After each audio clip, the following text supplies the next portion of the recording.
આપણે ઘરમાં ધાણાભાજી લેવાના 500 રૂપિયા દઈએ છીએ તો આપણે પૂછીએ છીએ કે ભાઈ હિસાબ આપો, તો આ દેવું માથે કર્યું છે હિસાબ તો માંગો. એને કહેવાનું છે કે હિસાબ તો આપો. તમે અમારા માથે દેવું કર્યું તો અમને હારી સ્કૂલો આપી? વિચારો તમારી જાતને, આપી આપણને સ્કૂલો? નથી આપી. આજે પ્રાથમિક શાળામાં આપણે ભણવા મોકલતા નથી દીકરાઓને. કેટલા મોકલે કોઈ? આપણે પ્રાથમિક શાળામાં દીકરાઓને ભણવા મોકલતા નથી. આપણને બીક લાગે છે કે ત્યાંથી કઈ શીખીને નહીં આવે પણ શીખેલું ભૂલી ન આવશે. એનું ઉદાહરણ તમને મળી ગયું. હમણાં જ ચર્ચામાં વિષય એવો અમદાવાદનો કે છોરા લઈને સ્કૂલોમાં જવા માંડ્યા. આ પ્રાઇવેટીકરણ કરી નાખ્યું. આ સંસ્થાઓ પોતાની મત ભાવે એમ ફી લે છે પણ આપે છે શું? કાંઈ નહીં. તો આપણે શિક્ષણ મળવું જોઈએ અને શિક્ષણ હુકમ મળવું છે એ પણ વાત હું તમને સમજાવું કે હું તમને જે કહું છું કે પ્રાઇવેટીકરણ કરી નાખ્યું. અમદાવાદમાં 8મા ધોરણના છોકરાએ 10મા ધોરણના છોકરાના પેટમાં છારા ભોગાવી દીધા. આ શિક્ષણ છે? વિચાર તો કરો. ખૂન કરાવવાવાળી માનસિકતા, સ્કૂલોમાં ડ્રગ્સ વેચાય છે, દારૂ વેચાય છે, સિગરેટ પીવે છે. આ પરિસ્થિતિ કઈ છે? હવે તો જાગો કે રાજકારણનો સવાલ નથી, આ સમાજકારણનો સવાલ છે. આપણે જાગવું પડશે. ત્યારે કોઈ બીજાનો દીકરો તો કરી શકે, પરમ દિવસે આપણા સગાનો દીકરો હોય ને, ભગવાન કરે કે ન કરે આવું, પણ ક્યારેક આપણા દીકરાએ ભોગ બનશે અને બની ચૂક્યા છે. આપણા દીકરાઓએ ભોગ બની ચૂક્યા છે. અસંખ્ય ઉદાહરણ તમે જોવો છો કે દીકરા ઉપર દેવા થઈ જાય છે, પૈસા કમાવા કઈ વધતું નથી અને સામૂહિક આત્મહત્યા કરે છે. કાં દારૂના રવાડે ચડી જશે, કાં ડ્રગ્સના રવાડે ચડી જશે અને કાં સેટારોમાં મળશે, ઓનલાઈન ગેમમાં પૈસા હશે નહીં હારી જાય. પૈસા હશે ઈ હારી જાય વડીલો અને છેલ્લે કાંઈ હાથમાં નથી આવતું એટલે મોત યાદ આવે છે.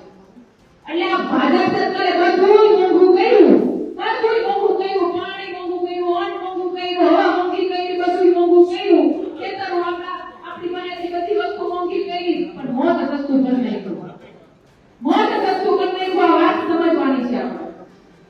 આ વસ્તુ વિચારવાની છે ને બીજાને સમજાવવાની છે. અમે શું દાડા પાડી કહીએ છીએ કે ક્રાંતિની જરૂર છે, રાજકીય ક્રાંતિની જરૂર છે.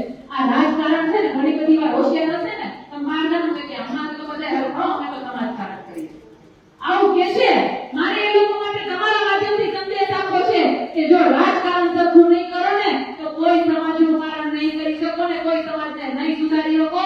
જે પણ કાનૂન બને, જે પણ નિયમો બને બધા રાજકારણથી જ બને છે અને રાજકારણ સરખું હશે ને ત્યારે સમાજકારણ સરખું થશે. આ વસ્તુ સમજવાની છે.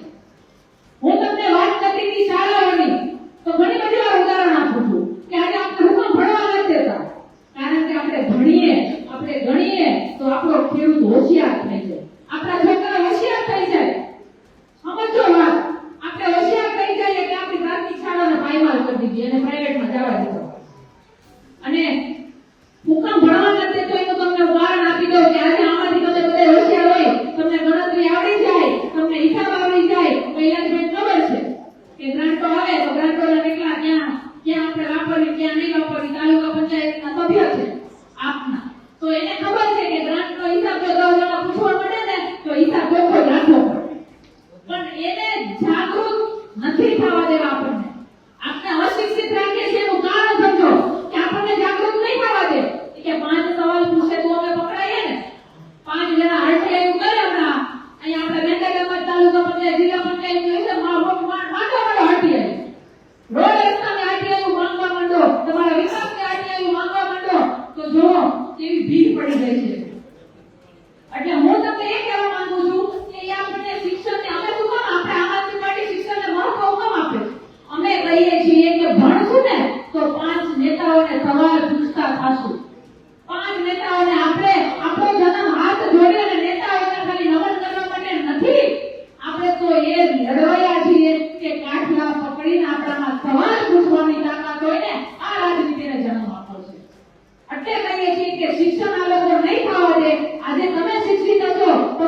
નથી આવડતું દાદા.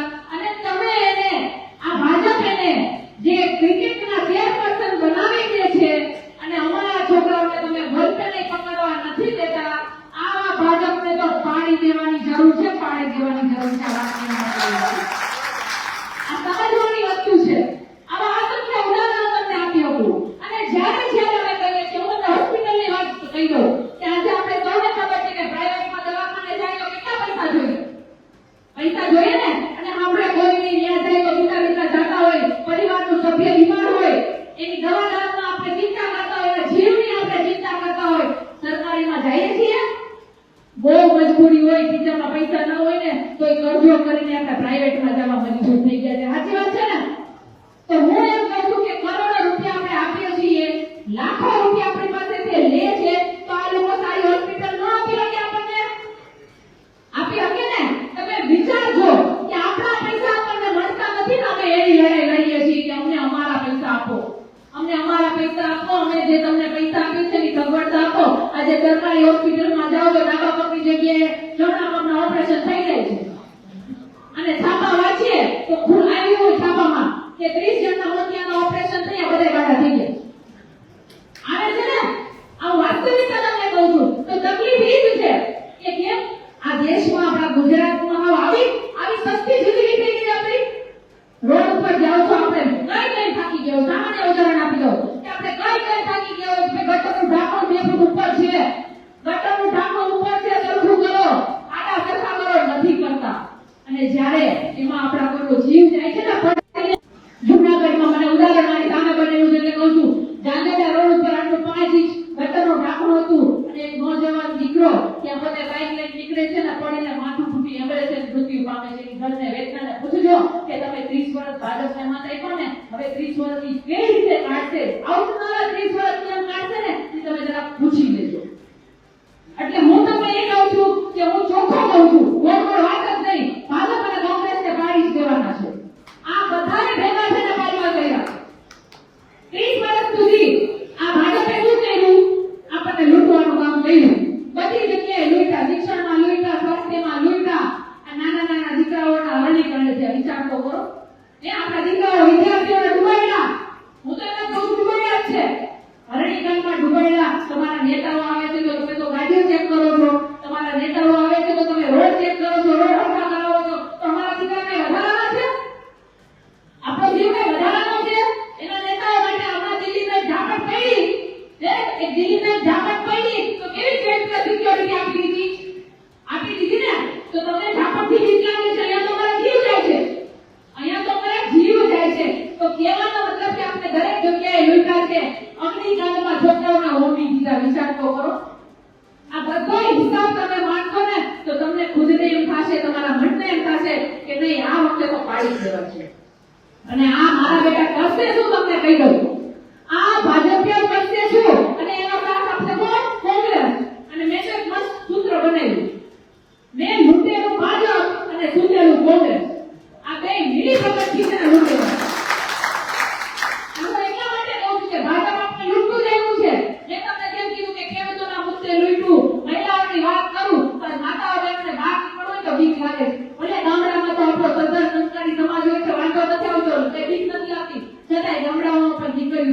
નથી આપણે સૌને ખબર. રોડ ઉપર જાય તો મંગળસૂત્રો ખેંચાઈ જાય છે. અને એટલામાંથી હજાર લોકોને ન મળ્યું. મોલમાં જાય, રેસ્ટોરન્ટમાં જાય, દીકરીઓના કેમેરા લાગીને શૂટિંગો થઈ જાય. વિચાર તમે કરો. આપણે હલકી માનસિકતા જવાબ આપવાની હિંમત ક્યારે થાય? જ્યારે એને ખબર છે ઉપર બેઠેલા આગાઓ કઈ કરવાના નથી ને આપણે અગાઉ. તો હું એ કહું છું કે આ જે લૂંટેરો ભાજપ છે એને બધી જગ્યાએ લૂંટા, અગ્નિકાંડના દીકરાઓને બાળી નાખ્યા. અને રોડ ઉપર જે બેનની વાત કરું છું, અમદાવાદમાં એક બેને પોતાની દુકાન, પોતાનો પરિવારનો માળો બચાવવા માટે કેરોસીન છાંટી, ગાસરે છાંટીને બળી ગઈ. વિચાર કરો એને પોતાના જાતને કેમ બાળી હશે. આપણને કાંગડીમાં જરાક જાજે ને તોય આપણે 10 દિવસ ભૂખે છે. આ બેન તો આખી બળી ગઈ. તો આવી માનસિકતાનું કારણ શું? આટલું બધું શું કામ કરવું પડે? આ લોકોના પાપે કરવું પડે છે. અને ભાજપને પાડવાની ક્ષમતા કોઈનામાં હોય ને તો આ જનતા જનાર્દનમાં છે, તમારામાં છે. બાકી અમે ખાલી વાતો કરશું. જો તમે ભેગા થઈ જાઓ તો કઈ નહીં થાય. ચોખ્ખું કહું છું. અહીંયા તમે કોઈ ન હોય, અમે અહીંથી બોલતા હોય તો મારે લાગે આ ભાજપને કોઈની ભીખ હોય તો આમ આદમી પાર્ટીની ભીખ છે. કારણ કે કોંગ્રેસે તો 30 વર્ષમાં કર્યું શું? જોવાનું જ કામ કર્યું. સેટિંગ થઈ જાય વિધાનસભામાં વિરોધ ન કરે, એને કહી દેવામાં આવે કે આ એક જ મુદ્દો હોય જો ખાલી બોલવા સાથે. આવી રાજનીતિ આવે. એટલું જ નહીં, ઉમેદવારોમાં સેટિંગ કરી નાખે. એમ કે અમારા સામે નબળો ઉમેદવાર રાખવાનો સોય લઈ જાઓ ફેરો થઈ. આવી રાજનીતિ આવે છે. ઘણી બધી વિધાનસભા એવી બતાવું, ઘણી બધી તાલુકા પંચાયતો બતાવું કે સેટિંગ થઈ જશે. આમ આદમી પાર્ટી એક સામાન્ય વર્ગની પાર્ટી છે. હું તમને વિશ્વાસ મૂકવાની એટલે વાત કરું છું કે આ સામાન્ય વર્ગમાંથી ઉભરતી એક ક્રાંતિ છે અને એનું પ્રમાણ આપીશ તમને.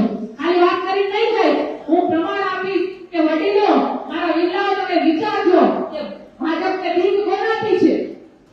આમ આદમીથી છે ને? જો ભીખ ન હોય, એમ કહેતા હોય કે આમ આદમી પાર્ટી કાંઈ ન કરી શકે, એમ કહેતા હોય કે રેશમાબેન ખાલી વાતો જ કરે કે કાંઈ ન થાય, તો મારે એને પૂછવાનું છે કે અમારા તો 5 જ પાંડવો હતા ને, તમારા તો 100 કમરાઓ હતા, 156 કમરાઓ વિધાનસભામાં બેઠા હતા, અમારા 5 પાંડવો હતા, તો તમારે જરૂર હું પડી હુકમે મૂળિયા હતા ઉઠાઈને વિસાવદરમાંથી લઈ ગયા છો?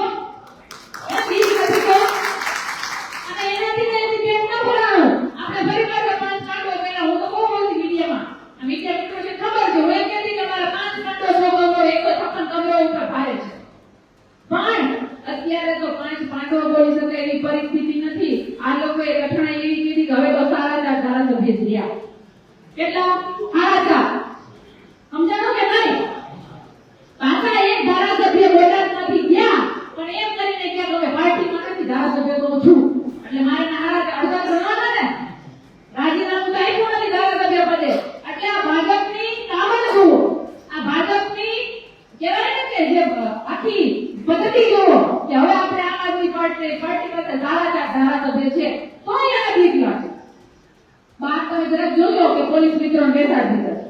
તમને અમારી ભીખ નથી તો પોલીસ તંત્રનો તમે શું બનાવો છો? વિચારજો. અને જ્યારે તમે આવું કહે ને એટલે કે પોલીસના વિરોધમાં બોલો. અમે પોલીસના વિરોધમાં નથી બોલતા, અમને ગુજરાતની પોલીસ ઉપર ગૌરવ છે, અમને દેશની પોલીસ ઉપર ગૌરવ છે ને દોસ્તો સલામ કરીએ છીએ. અમને દુઃખની વાતનું છે કે તમે એની શક્તિનો દુરુપયોગ કરો છો. તમે અમે આંદોલન કરીએ ત્યારે પોલીસને પાછળ લગાડો છો, અમે સભાઓ કરીએ ત્યારે પોલીસને પાછળ લગાડો છો. પણ અહીંયા બાજુમાં દારૂના અડ્ડા છે, દારૂ વેચાય છે, ત્યાં તો ચોકથી મોકલો. આ વાત છે, દુઃખ એવું છે. અમે એટલે કહીએ છીએ પોલીસની શક્તિનો દુરુપયોગ ના કરો.